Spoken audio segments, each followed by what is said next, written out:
नमस्कार दोस्तों बच्चों। आज हम लोग भिन्न के बारे में जानेंगे कि कौन सी भिन्न बड़ी है और कौन सी छोटी है। इसको हम कैसे पहचानेंगे, कोई एक आसान विधि जो होती है उसके बारे में जानेंगे। देखिए, जैसे मान लो 2 सही 1/4 है और दूसरी भिन्न हमारी है 1 सही 1/5।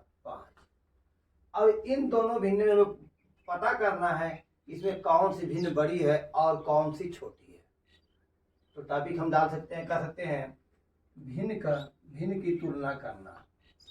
भिन्न की तुलना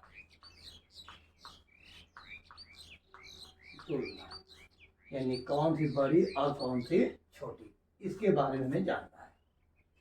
अब देखिए, 2 सही 4 है और दूसरी क्या हमारी है 1 सही 1/5 है।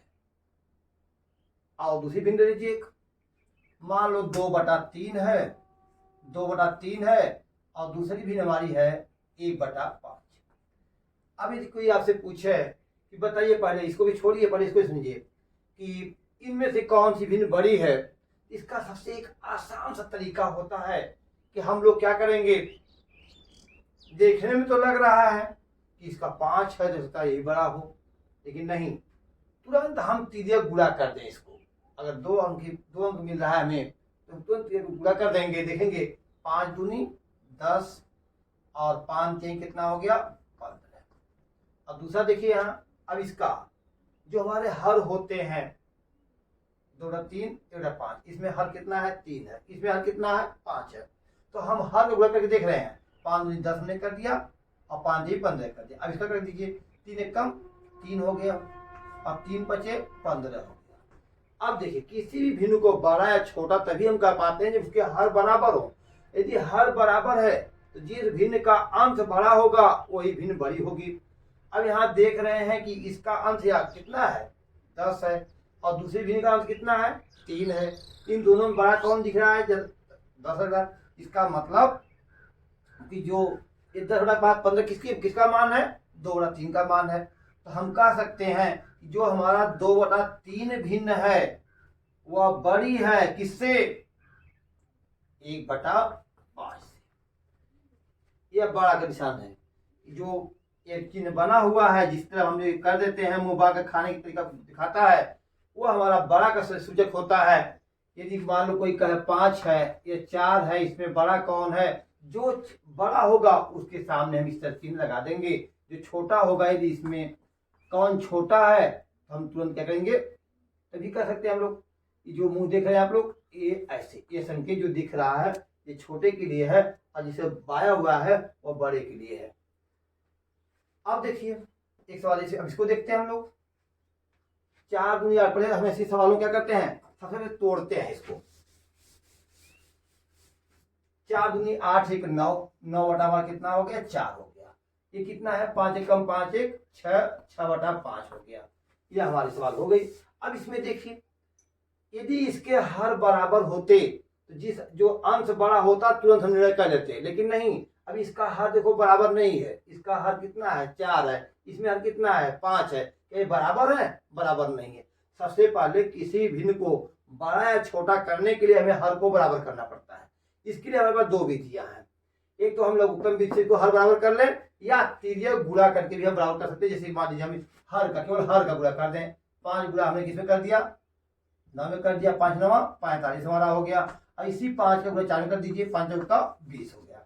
यानी जो हमारे भिन्न होती है उनके हरों का यदि हम गुणा कर दे दूसरी भिन्न में, जैसे कि हमें देखा 5 9 45 हो गया, अब 5 चौक का 20 हो गया। अब देखिए, अब इसमें हर कितना है 4 है, अब इस जगह पर करिए तो 4 6 24 हो गया और 4 5 20 हो गया।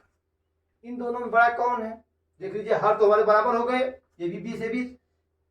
अंश देखिए कौन है, अंश बड़ा है। या किसका मान है 2 सही 4 का मान है। इसका मतलब क्या हुआ कि 2 सही 1/4 भिन्न बड़ी है किससे 1 सही 1/5 से। कितनी आसानी से हम लोग ये भिन्न का बड़ा और छोटा करना सीख लेते हैं। अक्सर परीक्षाओं में ऐसे सवाल आती हैं और हम लोग कन्फ्यूज वैसे छोड़ देते हैं, मिस्टेक हो जाता है, इसको अब अच्छी तरह जाने और समझाएं। चलिए एक बार और देखते हैं। मान लो कोई कह दे आपसे 7/6 और दूसरा कह दे 8/9, इन दोनों में कौन बड़ा है? तो देखने से लग रहा है कि नहीं इसका अंश तो बड़ा है, ये बड़ी होगी सवाल, भिन्न बड़ी होगी, बड़ी होगी। लेकिन अब हम इसका क्या करेंगे, सूत्र की तरफ देखेंगे, पहले हम तीन करेंगे। 9 सत्ते कितना हो गया हमारा? 63 हो गया। 9 से कितना हो गया? 54 हो गया। इसमें देखिए 6 से कितना हो गया? 48 हो गया, और 6 9 कितना हो गया? 54 हो गया। अब ध्यान दीजिए, किसी भी भिन्न को बड़ा या छोटा करने के लिए हर का बराबर होना बहुत कंपलसरी है, जरूरी है। अब इसमें देख रहे हैं कि इस भिन्न में हर कितना है? 6 है, इसमें कितना है? 9 है। देखने में कौन सी भिन्न बड़ी लग रही है? प्रथम दृष्टया हम पहले देख रहे हैं तो हमें लग रहा है कि यही बड़ा होगा, लेकिन जब हमने हर को बराबर किया और हर को बराबर करने के लिए हमने क्या किया? तिर्यक हर का, केवल हर का हमने क्या किया? अंश और हर में गुणा कर दिया, और इसके हर का इसमें गुणा कर दिया, तो 9 सत्ते 63 हो गया, 9 6 54 हो गया। फिर इसका गुणा कर लीजिए, 6 8 48 हो गया, 6 9 54 हो गया। अब इन दोनों में देखिए हर तो हमारे बराबर है, लेकिन अंश देखिए क्या कौन कितना बड़ा है? इसका 63 है और इसे कितना है? 48 है। इन दोनों में बड़ा कौन हुआ? 63 और 54, यानी हम कह सकते हैं कि ये 63 और 54 किसका मान है? 7/6 का मान है। तो 7/6 भिन्न बड़ी है किससे? 8/9 से। इस तरह से हम इस चीज का जो चिन्ह हमारा होता है बड़े छोटे का, इसको लगा देंगे, जैसे कि हो गया। लेकिन अगर यही भिन्न इस रूप में ना हो, बल्कि दूसरी विधि हमारे पास और भी है, हम लघुत्तम लेकर के भी बड़ा छोटा को ज्ञात कर सकते हैं। जैसे मान लो कोई कह दे आपसे ये 3/4 है, और दूसरी सवाल हमारी क्या है? 5/6 है। इन दोनों में बड़ा कौन है? तो एक विधि तो हमारी क्या है? एक विधि तो है कि हम इस हर का गुणा दोनों में कर दें और इस हर का गुणा दोनों में कर दें, ऑटोमेटिक मालूम पड़ जाएगा। जो दूसरी विधि हमारी होती है वो क्या होती है? हम इन दोनों का लघुत्तम ले लें। लघुत्तम ले लिया, 4 6 लघुत्तम कितना आ गया हमारा? 4 6 लघुत्तम लेंगे तो 12 आएगा। अब 4 की भाग बांध दीजिए, 4 3 12, 3 3 का 9 हो गया हमारा। फिर उसके बाद देखिए 6 दूनी 12 और 5 दूनी 10 हो गया। अब इन दोनों में देखो, अब इसके लिए भी हर 12 है और इसके लिए भी हर बराबर है। अब देखिए अंश किसका बड़ा माना जाएगा? 10 बड़ा है। इसमें भिन्न कौन सी बड़ी हमारी हो गई? 5/6 बड़ी हो गई। इस तरह से हम कह सकते हैं कि 3/4 छोटा है किससे? 5/6 से। या कह सकते हैं 5/6 बड़ा है किससे? 3/4 से। ये देखो, ये चिन्ह देख रहे हैं आप लोग, जिसकी तरफ ये निकला हुआ है कोना, ये छोटे का संकेत होता है। जो तुलना का चिन्ह लगाया गया है, जो मुंह पाया हुआ है, वो बड़े को हमेशा अभी तक खींचता है। ये क्या हो गया हमारा? बड़े का निशान हो गया, एक बड़ी हो गई। अच्छा, इसको हम दूसरे विषय क्या देखते हैं? हमने 3 को कर दिया, जैसे 3/5 हमारा था और 5/6 था। अब इसमें बड़ा कौन? बस 3 गुणा 5 6 छत्रिक 18 हो गया, और बटे 6 5 30 हो गया। फिर 5 5 25 हो गया, और 5 6 30 हो गया। अब इन दोनों में देख लीजिए कौन बड़ा दिख रहा है? इसका भी हर बड़ा 30, इसका भी हर 30। जो जिसका अंश बड़ा वही भिन्न बड़ी। तो हम देख रहे हैं इसका 25 अंश है, इसका हर कितना? 18 है। इस तरह से भिन्न बड़ी बड़ी कौन सी हो गई? 25 30 वाली भिन्न बड़ी हो गई। तो हम कह सकते हैं कि किसका मान है? अब इसको लिखना, लिख दीजिए कि 3/5 भिन्न छोटी है किससे? 5/6 से। ये हमारा हो गया। इसी तरह से जो भी सवाल हमारे होंगे, यदि यही सवाल 3 अंकों में दे दिया जाए, जैसे कि कोई कह दे आपसे कि 1/2/3, 3/4 या 5/6 में कौन सी भिन्न बड़ी है, और इसको क्रम से बढ़ाइए या आरोही क्रम में लिखिए। तो हम लोग जानते हैं जो आरोही क्रम होता है वह असेंडिंग मैटर होता है, बढ़ते हुए क्रम में होता है, और जो अवरोही होता है वह उतरते क्रम में होता है। यानी हम बड़े से जो छोटे की तरफ बढ़ते हैं वह अवरोही होता है। सीढ़ी से हमारी यह है, अगर हम सीढ़ी से 1 सीढ़ी 2 सीढ़ी 3 सीढ़ी 4 सीढ़ी 5 सीढ़ी 6 सीढ़ी ये बढ़ते जा रहे हैं, चढ़ते जा रहे हैं, ये असेंडिंग हो गया। और आरोही क्रम हो गया, इसको हम बोलते हैं बढ़ते हुए क्रम को क्या कहते हैं हम लोग, बढ़ते हुए क्रम को आरोही कहते हैं। क्या कहते हैं हम लोग, आरोही। और घटते हुए क्रम को क्या कहते हैं हम लोग, घटते हुए क्रम को अवरोही कहते हैं। क्या कहते हैं हम लोग, अवरोही। ये बात ध्यान दीजिएगा आप लोग। तो यहाँ पर हमें क्या करना है, इसमें देखना है आरोही या अवरोही क्रम में लिखना है इसको। तो सबसे पहले तो हम देखेंगे कौन सी सबसे बड़ी भिन्न इसमें कौन सी है और सबसे छोटी भिन्न कौन सी है, उनको देखना है हमें। 3 4 6 है तो हमने इसका लघुत्तम ले लिया। 3 4 6 लघुत्तम जानते हैं कि 12 होता है। ठीक है, चलिए 3 चौका 12, 4 दूनी कितना हो गया, 8 हो गया। फिर उसके बाद देखिए 4 तिहाई 12, 3 त्रिका 9 हो गया। फिर इसका देख लीजिए 6 दूनी 12 करते हैं और 5 दूनी कितना होता है, 10 होता है।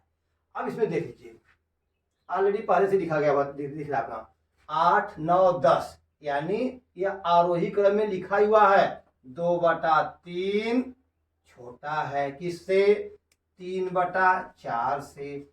इधर 4 छोटा है किससे, 5/6 से। ये तो हो गया हमारा क्या, आरोही क्रम हो गया। क्योंकि देखो सबसे छोटी संख्या, फिर उससे बड़ी, फिर उससे बड़ी। अगर इसी को हम अवरोही में कह दें कि अवरोही में कैसे लिखें, तो सबसे पहले क्या हो रहा है, 5/6 है, ये आरोही क्रम, यानी नोट कर लीजिए आरोही। और दूसरा क्या होता है हमारा, अवरोही। इसको क्या करना है हम लोगों को, सबसे पहले अवरोही में क्या करना है, सबसे पहले बड़ी संख्या 5/6 भी हमारी बड़ी है। फिर इससे छोटी कौन है, 3/4 है। फिर इससे छोटी कौन, 2/3 है। यह हमारा हो गया अवरोही क्रम। तो आप लोग बच्चों समझो पहले आरोही क्रम क्या होता है। आरोही क्रम जो बढ़ता हुआ क्रम होता है, जैसे 1 2 3 4 5 6, हम बढ़ रहे हैं कि नहीं बढ़ा हो, कोई कहीं भी दे दीजिए। अगर कोई छोटा बच्चा है, उससे बड़ा कोई हो गया, उससे बड़ा कोई हो गया, यह आरोही क्रम वाला हो गया। अवरोही क्रम क्या होता है, घटते हुए क्रम को, यानी हम पहले 10 कह दिए, 10 के बाद हमने क्या 9 ले लिया, 8 ले लिया, 7 6 5 4 3 2 1, जो हमें घट रहे हैं, यही घटता हुआ जो क्रम हमारा होता है उसी को हम लोग कहते हैं अवरोही, यानी डिसेंडिंग। और असेंडिंग क्या होता है, वो बढ़ता हुआ क्रम होता है। तो ऐसे ही मान लो कोई संख्या आपको कोई दे दे, कह दे आपको कि लीजिए भैया 8 है, 15 है, 6 है, 9 है, इनको आप जो है आरोही क्रम में लिखिए। तो आरोही क्रम का मतलब सबसे छोट देखना है, आरोही हमें लिखना है, आरोही क्रम में लिखना है। इसमें सबसे छोट संख्या कौन सी है हमारी, 6 है, हमने 6 को लिख दिया। अब 6 से देखिए, 6 को हमने कहीं कर दिया, एक हो गया हमारा। अब देखिए 8 15, इसमें देख लीजिए 9 में, इसमें कौन बड़ा, इससे सबसे छोटा कर दिख रहा है, 8 दिख रहा है, हमने 8 को ले लिया। फिर उसके बाद देखिए आप लोग ऐसे लगाते जाएंगे इसको, ये संकेत होगा कि 8 से बड़ा 8 से छोटा 6 है। अब देखिए 8 भी हमारा खत्म हो गया। अब क्या बचा, 15 और 9 बचा। इस 15 9 में कौन छोटा है, 9 है, हमने 9 को ले लिया। अब 9 से देखो छोटा 8 हो गया। अब बचा क्या हमारा 15, हमने 15 को ऐसे लिख दिया। यह क्रम हमारा क्या हो गया, आरोही क्रम हो गया, क्योंकि 6 फिर उससे बड़ा 8 9 15 हो गया। ऐसे ही भिन्नों में भी हम देखते हैं, जो भिन्न पहले तो हम हर को बराबर करते हैं, किसी भिन्न को आरोही अवरोही में लिखने से पहले हमें भिन्नों को बराबर करना पड़ता है। तो भिन्न को हम हर को बराबर कर लेते हैं, फिर उसके बाद अंश को देखते हुए हम निर्णय ले लेते हैं कि कौन सबसे छोटा है, उसको लिखिए, उससे बड़ा, उससे बड़ा, उससे बड़ा। यह क्रम जो बनाते जाएंगे, इस तरह से हम आरोही अवरोही को कर लेंगे। सबसे जो मुख्य बात रही कि किसी भिन्न को बड़ा या छोटा पहचाने जो तरीका आप लोगों को बताया गया कि हम क्या करते हैं, हर का गुणा जो भिन्न हमारी होती है 2 अंकों की है तो उसमें गुणा कर लेते हैं। जैसे कि हमने कहा था 3 बटा मान लो 5 है और 4/6 है। अब इसमें बड़ा छोटा हमें करना है, तो इसका हर 5 है, इसका हर 6 है, तो इस हर का गुणा हमने अंश में कर दिया। 6 3 18 हो गया और 6 5 30 हो गया। फिर इस हर का गुणा हमने तो कर दिया, जैसे 5 चौका हमारा 20 हो गया और 5 6 30 हो गया। अब इन दोनों में देख लीजिए हर 2 बराबर हमारे हो गए। कौन सी भिन्न बनी हमारी है, देखिए 20/30। 20/30 किसका मान है, 4/6 का मान है। इसका मतलब 4/6 भी हमारी क्या है, बड़ी है। तो हम कह सकते हैं इसको ऐसे 3 बटा 5 छोटा है। देखिए छोटा के सामने छोटा है किससे? 4 बटा 6 से। तो हम इसको ऐसे कर सकते हैं 4 बटा 6 भिन्न बड़ी है किससे? 3 बटा 5 से। दोनों तरह कर सकते हैं इसको। इस तरह से आप लोगों ने किसी भी भिन्न को छोटा या बड़ा कैसे पहचानते हैं इसको करने का तरीका सीख लिया। तो मैं कुछ सवाल दे रहा हूं, आप लोग इसमें बड़ी या छोटी भिन्न को तलाशिए, अपने ज्ञान का वो परखिए अपना। जैसे 2 सही 1 बटा 5, इसमें डब्बे में भरना है कौन सी भिन्न बड़ा छोटा लगाना है आप लोगों को। फिर उसके बाद 3 बटा 8, 2 सही 3 बटा 8। फिर एक है अपना 2 सही 1 बटा 4, बॉक्स में आपको बड़ा चिन्ह लगा देना है। 2 सही 1 बटा 3, 3 बटा 6, 5 बटा 4 और 2 बटा 3। इनमें कौन सी भिन्न बड़ी है आपको बताना है। सबसे बड़ी भिन्न कौन सी है, सबसे छोटी भिन्न कौन सी है। फिर उसके बाद 3 बटा 2 सही 3 बटा 5, 2 सही 1 बटा 4, 1 सही 1 बटा 2। इसमें क्या करना है आप लोगों को? सबसे छोटी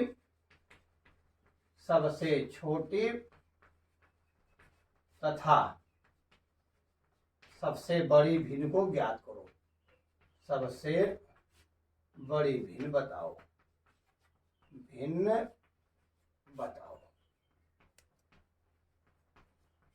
ये हमारा तरीका रहा अपना। इन दोनों में से ये करना है, सबसे छोटी बड़ी भिन्न, और इसमें चिन्ह लगाना है आप लोगों को। इसको करके अपने घर पर खेपना। तो मैं समझता हूँ कि आप लोग अच्छी तरह से जान गए हो किसी भिन्न को बड़ा छोटा कैसे पहचानते हैं। धन्यवाद।